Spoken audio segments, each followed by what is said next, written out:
Good morning and hello everybody. आज हमारे topic का विषय है भारत और अफ़गानिस्तान संबंधों को लेकर के अमेरिका से या अमेरिका की जो फ़ौजें अफ़गानिस्तान में हैं वो जो वापस जा रही हैं उनको लेकर के क्या पॉलिसी चल रही है और इससे भारत के भविष्य के ऊपर क्या असर पड़ेगा। अफ़गानिस्तान की शांति प्रक्रिया, भारत की भूमिका और महत्व। कुल मिलाकर के ये है कि 9/11 की घटना के बाद इस घटना की शुरुआत जो हो रही है वो कैसे हो रही है उसकी चर्चा हम लोग थोड़ी सी करते हैं।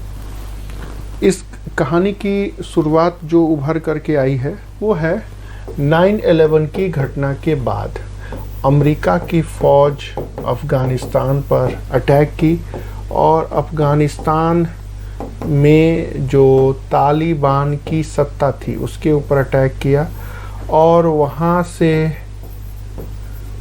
ओसामा बिन लादेन की घटना घटी, उनसे संघर्ष चलता रहा। 2010 में ओसामा मारा गया। उसके बाद से अफ़गानिस्तान में प्रॉब्लम चल ही रही है और अफ़गानिस्तान से प्रॉब्लम के बाद 2021 में अमेरिकी सैनिकों की वापसी का मुद्दा सितंबर तक संभव होना है। कुल मिलाकर के अगर देखें तो 9/11 की घटना से लेके सितंबर 2021 तक जो भी घटनाएं घटी, एक तो उसके बारे में जानना है और इन सारे घटनाओं का भारत के ऊपर क्या असर पड़ने वाला है, क्या असर पड़ चुका है उसके बारे में। कहने का मतलब है कि ये जो तालिबान है और ये जो अफ़गानिस्तान की सरकार है और ये जो अफ़गानिस्तान के कबीले हैं और इनका भारत से कैसा रिलेशन रहा है और रिलेशन 9/11 के पहले, 9/11 के बाद और 2021 के बाद क्या होगा। ये तीन चीज़ें हैं जिनके ऊपर लेक्चर या पूरा टॉपिक डिपेंड है। पहले में पढ़ना है कि भारत और अफ़गानिस्तान के संबंध कैसे रहे हैं 2001 के पहले और 2001 के बाद अब तक कैसे रहे और अमेरिकी सेना के वापस जाने के बाद किस प्रकार के मेजर चैलेंज उभर के आएंगे। इसी चीज़ को लेकर के पिछले कई सालों से टॉपिक्स लगातार बनते जा रहे हैं। कारण क्या है कि अफ़गानिस्तान से अमेरिकी फ़ौज कैसे वापस जाएंगी और उसके बाद क्या होगा और भारत के ऊपर क्या असर पड़ेगा, इसको लेकर समय समय पर मीटिंग्स होते रहें, कॉन्फ्रेंस होते रहें और रिपोर्ट्स आते रहे। इसी चीज़ को लेकर तजाकिस्तान के राजधानी दुशांबे में हार्ट ऑफ एशिया का 9th कॉन्फ्रेंस हुआ और उसमें भारत के फॉरेन मिनिस्टर ने जो भी भारत अफ़गान सरकार और तालिबान के जो बीच में बातचीत हुई उसके बारे में कुछ कहा। क्या कहा, अब वही सारी बातें करनी है कि क्या कहा। इसमें जो बातें कही गई हैं, अफ़गानिस्तान सरकार का उद्देश्य तालिबान और अफ़गानिस्तान सरकार के मध्य चल रहे हैं सिविल वॉर को ख़त्म करना है और अफ़गानिस्तान में किसी भी तरह की हिंसा या हिंसक गतिविधियां न हो और एक पीसफुली गवर्नमेंट कायम हो। अब इसी चीज़ को लेकर के सारी कहानी का खेल यही है कि अमेरिकी फ़ौज के जाने के बाद से जो अफ़गानिस्तान की तालिबान भारत के विरुद्ध ना हो। कहानी का मूल उद्देश्य यही है। थोड़ा सा बैकग्राउंड में पीछे जाते हैं। क्या है और भी चीज़ें जानते हैं। अफगानिस्तान शांति प्रक्रिया में भारत की स्थिति पिछले कुछ वर्षों में विकसित हुई है। वर्तमान में अफगान संकट के प्रति भारत के दृष्टिकोण में एक बदलाव भी हुआ है। उदाहरण के लिए 1990 से 2000 के बीच भारत ने तालिबान के साथ किसी भी समझौते का विरोध किया है। यही भारत की गले की हड्डी बनने जा रही है, क्योंकि अब सत्ता तालिबान के हाथ में जा रही है। 2018 में रूस की मेजबानी में आयोजित अफगान और तालिबान वार्ता में भारत ने भले ही अपना एक रिप्रेजेंटेटिव भेजा था, लेकिन कुछ बात नहीं हुई। अमेरिका का क्या अप्रोच है? ट्रंप के बाद बाइडेन जो प्रेसिडेंट बने हैं, उन्होंने साफ कहा है कि मेरे टाइम पीरियड के 1-2 सालों में अमेरिकन फौज वापस आ जाएगी। एक पीसफुली वातावरण बनाया और इसमें रूस, चीन, पाकिस्तान, ईरान, भारत और अमेरिका के प्रतिनिधियों सहित यूएन के रिप्रेजेंटेटिव, अफगानिस्तान, इन सब का एक यूनिफिकेशन अप्रोच बना है। और चूंकि यूएन का रिप्रेजेंटेशन है तो भारत ने इसका सपोर्ट किया है।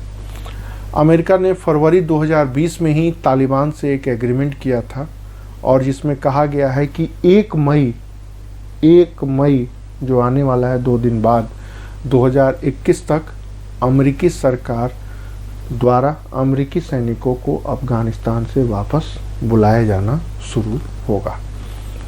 भारत का क्या है? भारत ने सपोर्ट किया है पीसफुली एक्टिविटी के लिए, बट अफगान गवर्नमेंट के अंडर में अभी भी भारत का वही अप्रोच रहा है। क्यों रहा है उसकी चर्चा आगे करते हैं।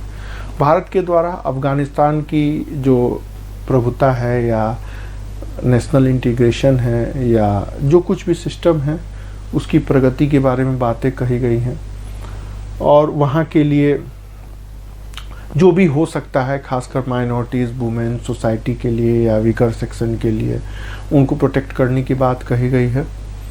लेकिन भारत ने अफगानिस्तान को मान्यता नहीं दी है, और अफगानिस्तान के अगेंस्ट में लड़ने वाले नॉर्दर्न अलायंस को ही भारत ने सपोर्ट किया है। समस्या यही है कि अगर तालिबान ने सत्ता संभाल ली तो भारत के लिए समस्या पैदा हो सकती है, क्योंकि तालिबान भारत का विरोधी रहा है और पाकिस्तान, खासकर पाकिस्तान की जासूसी संस्था ISI के बहुत करीबी रहा है। इस पीसफुली एक्टिविटी में दोहा में जो आयोजित हुआ, उसमें भारत के विदेश मंत्री ने भाग लिया। उसमें कुछ बातें कही गई है कि भारत एक महत्वपूर्ण रोल प्ले कर सकता है, और बाइडेन प्रशासन के द्वारा भी भारत को महत्व दिया गया है।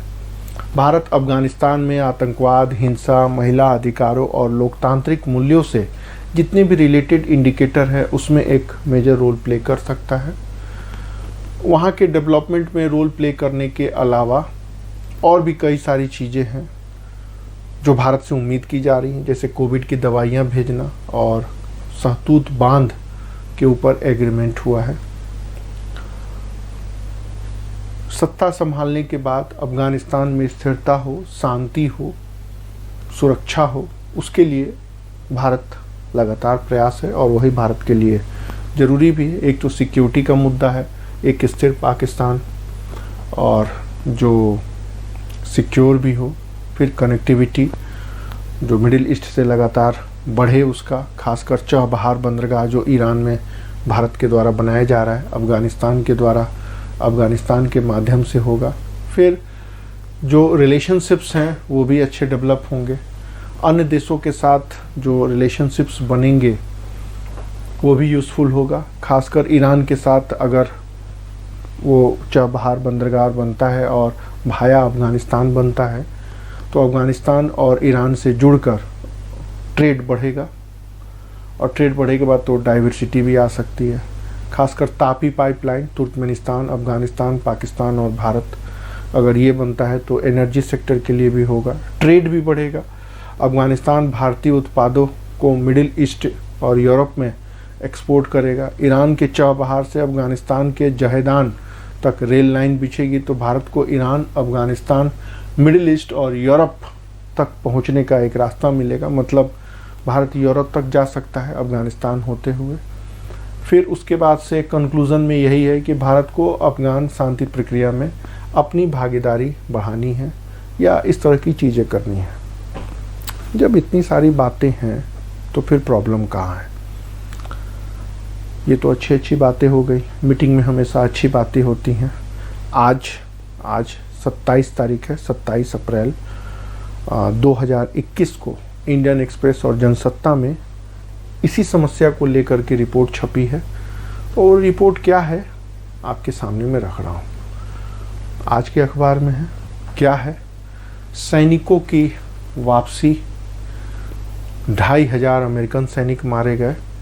माफ़ करिएगा, 20 साल बाद यह सैनिक वापसी का अभियान चल रहा है।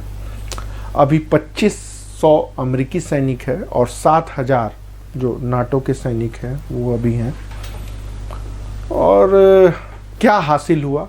कहा जा रहा है कि 24,000 अमेरिकी सैनिक मरे हैं, 2.5 लाख से ऊपर अफगानी नागरिक मारे गए हैं और 64 खरब डॉलर मतलब 384 लाख करोड़ रुपए इसमें हो गया। मिला कुछ नहीं। बाइडेन जी ने भारत और चीन को कहा है कि आप अपना रोल को और मजबूत करिए।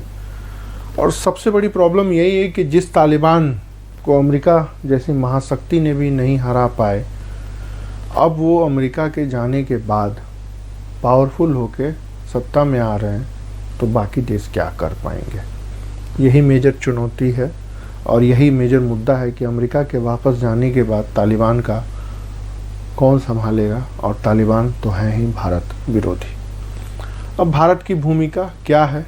लगातार 20 साल से भारत काम कर रहा है, चाहे वो वहाँ के संसद का निर्माण हो या बांध का निर्माण हो या सड़क बनाना हो या फिल्म इंडस्ट्री को डेवलप करना हो या क्रिकेट टीम को खड़ा करना हो, भारत के द्वारा कर रहा है। लेकिन भारत से बड़ी भूमिका पाकिस्तान की है और पाकिस्तान हमेशा भारत विरोध के रूप में तालिबान का प्रयोग करता रहा है। आईएसआई से उसकी नज़दीकी है। लेकिन इसके बाद भी भारत ने अफगानिस्तान को 3 अरब डॉलर, अब देखिए ये फैक्ट और डाटा आपके आंसर में आना चाहिए।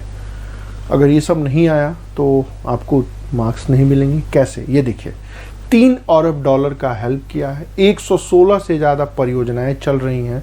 इनमें health, education, agriculture, irrigation, drinking water, energy, sports और एडमिनिस्ट्रेटिव स्ट्रक्चर के लिए दी जा रही है। काबुल में सहतूत बांध बना रहे हैं, पीने के पानी के ऊपर काम हो रहे हैं, रहने के लिए घर बना रहे हैं, सड़क बना रहे हैं। बामियान प्रांत में बंदे अमीर, फिर परवान प्रांत में बन रहा है। एग्रीकल्चर यूनिवर्सिटी बना रहे हैं, टेक्नोलॉजिकल यूनिवर्सिटी बना रहे हैं, चबहार बंदरगाह भी बना रहे हैं। ये सारी चीज़ें बन रही हैं अफगानिस्तान में। तो 2 डाटा है जिसको आपको याद रखना है। क्या याद रखना है?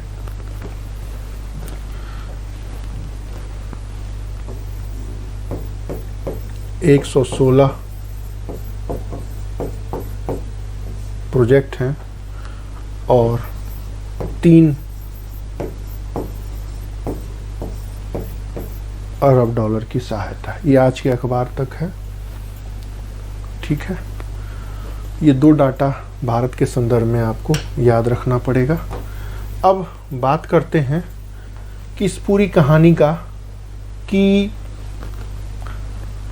अफ़गानिस्तान और भारत के रिलेशनशिप्स, और दूसरी बड़ी बात कि अमेरिकी फ़ौज के वापस जाने के बाद से भारत के ऊपर किस प्रकार की चुनौतियां आ सकती हैं। अगर इससे रिलेटेड क्वेश्चन आता है तो कैसे आएगा और हम उसके ऊपर किस प्रकार लिखेंगे, अब इनके ऊपर चर्चा हम करते हैं।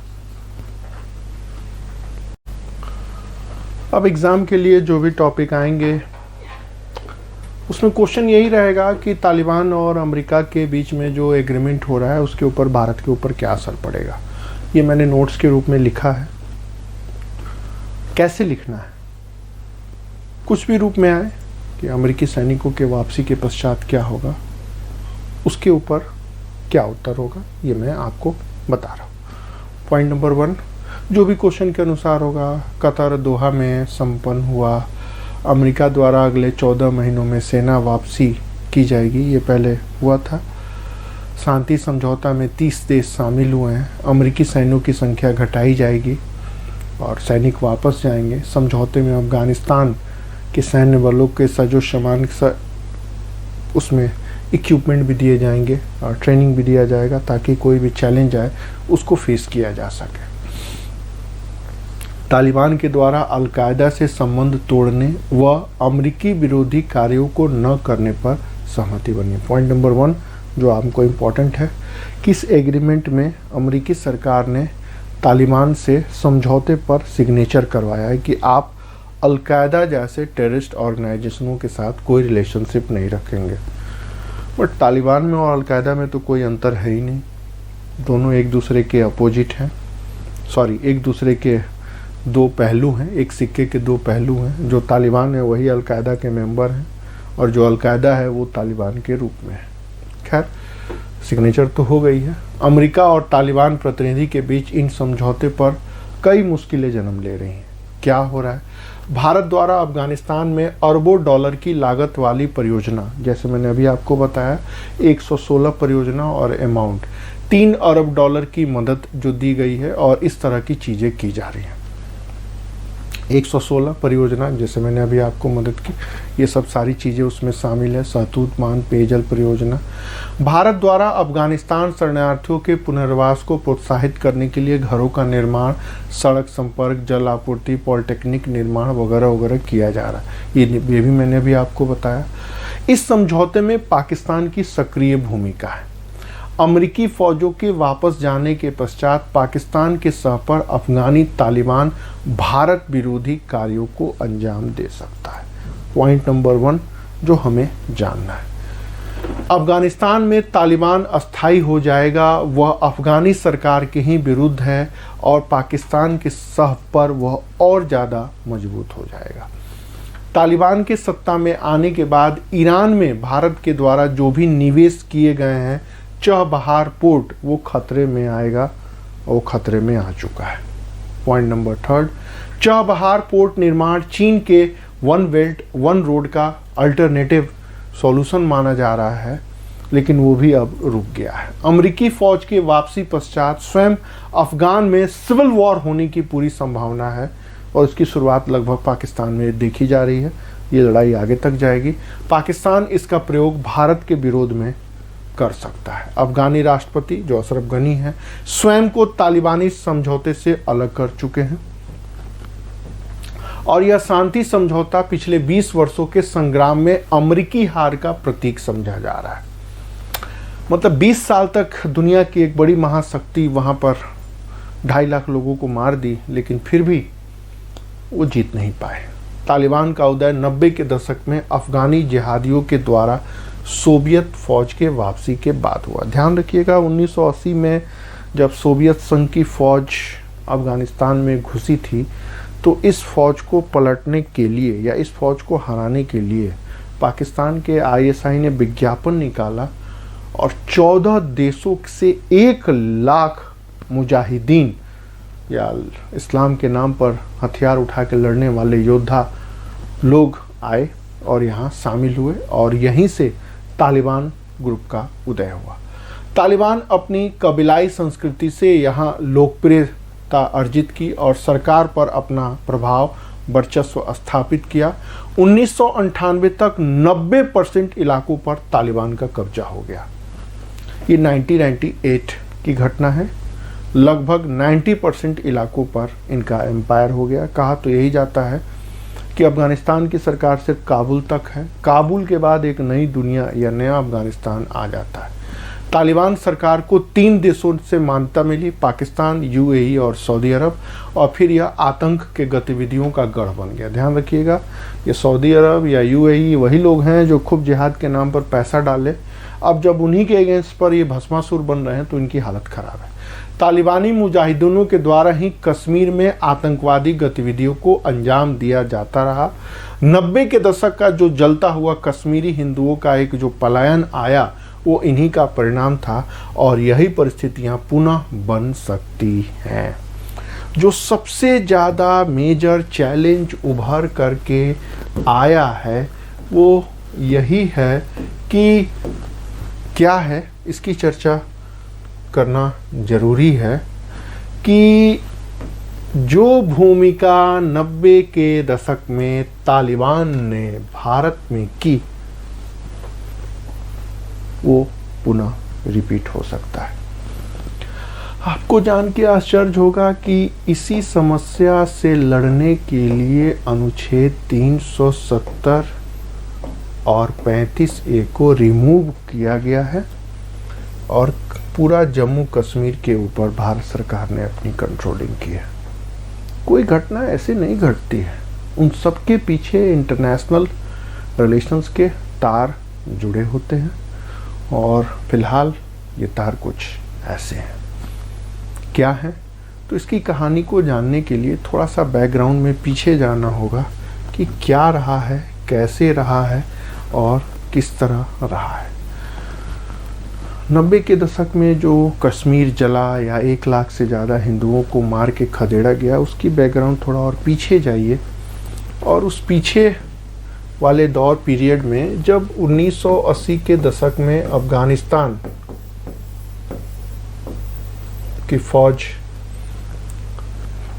रसिया के साथ थी और इसी अफगानिस्तान के विरुद्ध जो मुजाहिदीन खड़े हुए, उस मुजाहिदीन में दुनिया भर के लोग थे और उसमें एक ओसामा बिन लादेन भी था। ये खड़ी और इसके साथ साथ जो इसकी फ़ौज थी, इसी फ़ौज का नाम था तालिबान। तो 1988 में तो रशिया वापस चला गया, 90 में रसिया टूट गया।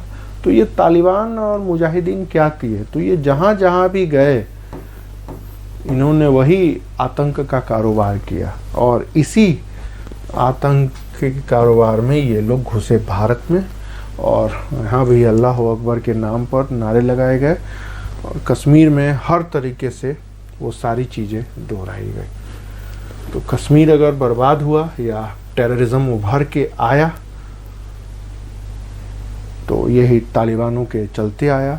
भारत को बस डर यही है कि अब ये तालिबान फिर कश्मीर में घुस गए तब क्या होगा। इसी को लेकर सारी चीज़ें हो रही हैं, आप माने या ना माने। 370 को इसी से लेकर के हटाया गया, 35A को हटाया गया और अभी चीन के साथ जो लफड़ा हुआ, अगर वो नहीं हुआ रहता तो ये जो POK है ये पूरा खाली कराया जाता। कारण क्या है? अमेरिका, रशिया और यूरोपियन यूनियन सब ने कह दिया था कि भाई तुम ये इलाका खाली करा लो और इलाका खाली कराने के बाद इलाका ही खाली मत कराओ, इस एरिया को अच्छे से कंट्रोल में ले लो। ये वाला इलाका, जब ये इलाका खाली हो जाएगा और कंट्रोल में हो जाएगा तो चाइना इधर से नहीं घुस पाएगा या चाइना भी कंट्रोल में आ जाएगा, ताकि अफगानिस्तान से ये मुजाहिदीन या तालिबान इधर घुसे तो इनको तुम कंट्रोल कर सको। यही कारण है कि POK के ऊपर जैसे ही निर्माण कार्य शुरू हुआ, चीन ने भारत को उलझा दिया लद्दाख वाले इलाके में। ये सब सारी बातें टीवी पे नहीं बताई जाती हैं क्योंकि नेशनल सिक्योरिटी से जुड़ा हुआ मुद्दा है। तो चीन के साथ 1 साल तक डिस्प्यूट चला, वो इसीलिए चला कि भारत अब इधर आ रहा है तो इधर भी आ रहा है, तो गलवान घाटी, पोंगेंग झील, लड़ाई का कारण बस यही है कि भारत POK को खाली ना कराए, क्योंकि POK खाली हो गया तो फिर यहाँ से जो चीन का रास्ता POK बनता है, पाक ऑक्युपाइड कश्मीर वाला, जो पाकिस्तान चाइना कॉरिडोर जो है वो नहीं बन पाएगा। इसलिए चीन ने ये बदमाशियाँ की। अब ये सब चीज़ें टीवी पर नहीं बताई जाती हैं क्योंकि टीवी की भी एक लिमिटेशन है और आपका मीडिया 2 तरीक़ों से बटा हुआ है। एक तरफ NDTV है, दूसरी तरफ GTV। NDTV GTV के बारे में आपको बताने की ज़रूरत नहीं है।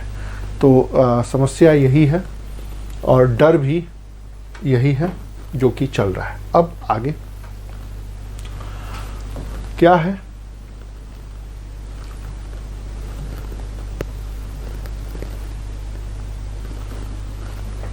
भारत के द्वारा तालिबान का हमेशा ही विरोध किया जाता रहा है और भारत द्वारा मान्यता नहीं दी गई और शांति वार्ता की गई तालिबान से, इसलिए 90 के दशक की परिस्थितियां वापस लौट सकती है। कुल मिलाकर के देखा जाए तो कहानी यही है। क्या है कहानी?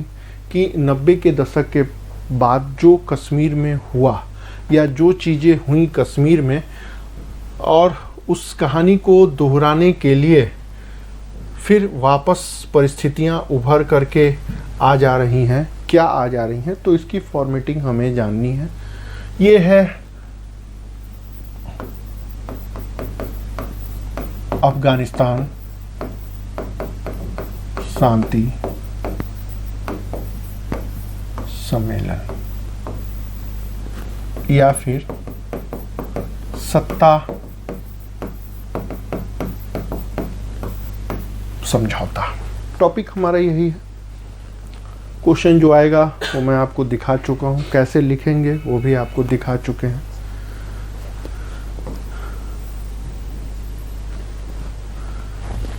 उन्नीस से लेकर 1962 तक जो नेहरू जी का दौर रहा, 64 तक, उसमें ठीक ठाक रहा। अफगानिस्तान में भी मॉडर्नाइजेशन का प्रोसेस चल रहा था। 1964 से 1984 श्रीमती गांधी जी का टाइम पीरियड माना जाता है, 69 ले लें। इस बीच भारत का झुकाव सोवियत संघ की तरफ हुआ और सोवियत संघ ने अफगानिस्तान में एंट्री मारी। भारत चुप्पी साधी रहा और इसी बीच अमेरिका ने पाकिस्तान को खड़ा किया और इसी चीज़ों को शॉर्ट आउट करने के लिए अमेरिका ने खूब सारी फंडिंग की। रोनाल्ड रीगन जैसे अमेरिका के राष्ट्रपति थे, कैनेडी, ये लोगों ने खूब पैसा दिया, हथियार दिया और यहीं पर खड़ा किया किसको? तालिबान को। तालिबान ने एक तरह से इस्लामिक आर्मी बनाई और दुनिया के 16 देशों के 1 लाख लड़ाके इसमें शामिल हुए। लड़ाई चली तालिबान वर्सेस रशिया या ये कहिए यूएसएसआर। तो तालिबान के पीछे अमेरिका था, इसने सारे मिसाइल हथियार दिए, लड़ाई चलती रही, कई फिल्में भी बनी हैं। फिर आया दौर 1988 का, जब रशिया वापस जाने का निर्णय लिया। तो अब ये तालिबान क्या करे? इस तालिबान में जो 1,16 देशों के फौज थे वापस गए, तो जिन जिन देशों में ये अपने अपने देशों में वापस गए, तो इन्होंने पूरे जगह पर इन तालिब या इस्लामिक आर्मी के नाम पर जो फौज बनी, इन्होंने हर जगह जा कर के टेरर को बढ़ाया। अब यह टेरर इस्लामिक आदर्श के नाम पर हुआ और इन्होंने अपने ही देशों को टॉर्चर किया। ये यहीं तक नहीं हुआ, ईरान में आयतुल्लाह खुमैनी के द्वारा 1980 में जो क्रांति हुई, उसमें 3 लाख लोग मारे गए। ये कौन थे? ये सारे मुस्लिम्स थे। अपने ही लोगों को इन्होंने मारा और 3 लाख से ज़्यादा लोग भागे। ठीक उसी तरह इराक में भी हुई, लगभग ऐसे ही हुई। ठीक उसी तरह सीरिया में भी आपने देखा, इसी तरह लीबिया में भी देखा, इसी तरह पाकिस्तान में भी देखा। और यही फौज फिर घुसी भारत। कैसे घुसी? यहाँ से ये लोग घुसे और इन्होंने उसी के भेष में हथियार उठाए।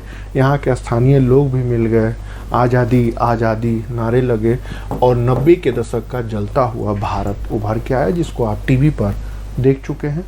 और 1990 से लेके 2021 तक J&K में क्या हुआ वो सब आप देख चुके हैं।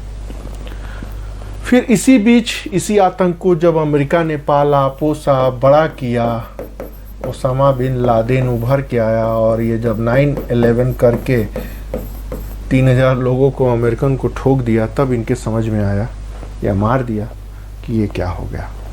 9/11 से लेकर के तब तक अमेरिकी फौजें बैठी रहीं, 20 साल तक बैठी रहीं। कि मारे गए, कैसे मारे गए?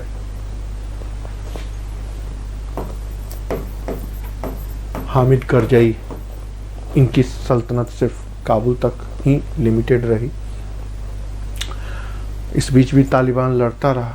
तो भारत ने हामिद करजई के साथ दोस्ती की और भारत हमेशा विरोधी रहा तालिबान का। क्यों रहा? क्योंकि यही लोगों ने तो जाके भारत को बर्बाद किया, कश्मीर को खाली कराया। लड़ रहे हैं, अभी भी मार रहे हैं, और यहाँ के चाहे वो हिंदू हों चाहे वो मुसलमान हों, दोनों इनका शिकार हो रहे हैं। और जो मुस्लिम बेचारे इनका साथ नहीं दे उनको भी ये मार रहे हैं। तो ये स्थिति बनी रही। अब समस्या यही है कि आज का जो अफगानिस्तान है उसमें एक तरफ है तालिबान, दूसरी है अफगानिस्तान गवर्नमेंट, तीसरी तरफ है अमेरिका, चौथी तरफ है पाकिस्तान और पांचवी तरफ है चाइना। बीच में यहाँ पर ईरान भी है, बीच में यहाँ पर रशिया भी है, यहाँ पर टर्की भी है और यहाँ पर यूरोपीय यूनियन भी है। नहीं है तो सिर्फ हम का मतलब भारत सरकार नहीं है। तो अब अमेरिका किसी भी तरह मुंह छुपा करके भागने के, निकलने के, सम्मान के साथ निकलने के फिराक में है। और जैसा कि मैंने आपको बताया कि इस पूरे प्रकरण में चाइना और पाकिस्तान मेजर रोल प्ले कर रहे हैं, और टर्की भी कर रहा है और ईरान भी कर रहा है। कारण क्योंकि ईरान के साथ इनकी सीमा लगती है। रूस भी है, चुपचाप है, उतना नहीं है। यूरोपियन यूनियन भी है, ये भी चुपचाप है। मेन रोल तालिबान का है, अर्थात सारे लोग तालिबान के साथ गठजोड़ कर रहे हैं। अब ये जो तालिबान है इसको खड़ा करने का श्रेय ही है पाकिस्तान ISI को। अब ये जब तालिबान सत्ता में आएगा तो निसंदेह ये अटैक मारेगा इंडिया के ऊपर। चिंता का कारण यही है। चाहे वो 16 परियोजनाएं हों या लाखों डॉलर का, वो सब खत्म हो चुका है या टेंशन में है। दूसरा, ये जो भारत है और ये जो ऐसे करके ऐसे ये जो पाइपलाइन प्रोजेक्ट बन रहा है और यहाँ से जो चल रहा है, चाहे वो तापी हो और चाहे वो चबहार हो, वो भी रुक गया है। आगे क्या होगा कहना मुश्किल है। लड़ाई का कारण सिर्फ यही है, इनको संभालना मुश्किल हो जाएगा। और ये अगर ये कश्मीर में घुस गए, कश्मीर में कैसे घुसेंगे इधर से, तो फिर इनको कैसे कोई संभालेगा। फोकस यही करना है। आने वाला टाइम पीरियड बहुत ही क्रूशियल है। एक तरफ भारत को चुनौती मिलने वाली है चाइना से, पाकिस्तान तो परंपरागत है ही, नई चुनौती बन गया है अफगानिस्तान। किसी भी रूप में आ सकता है। सवाल कि अमेरिका की भूमिका, यूरोपियन यूनियन की भूमिका, फिर से मैं लिख रहा हूँ,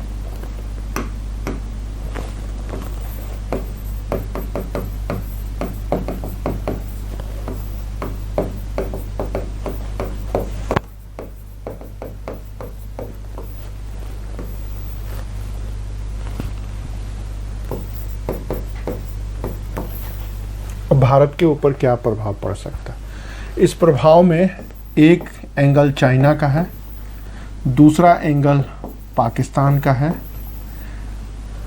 तीसरा एंगल यूरोपियन यूनियन का है, चौथा एंगल UNO का रोल का है, पांचवा रशिया का है, छठा US का है। इतने लोग हैं। अब इन सबका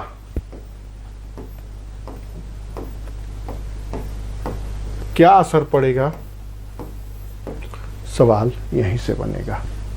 अब ये सवाल 200 शब्दों में भी बने, 1200 में निबंध भी बने, या BPSC में 300 शब्द भी बने, या इंटरव्यू में 2 से 5 लाइन का बने, हमेशा सवाल बनेगा इम्पैक्ट से या चैलेंज से। टॉपिक यही है और इसी के ऊपर आपको फोकस होना है। 1 मई से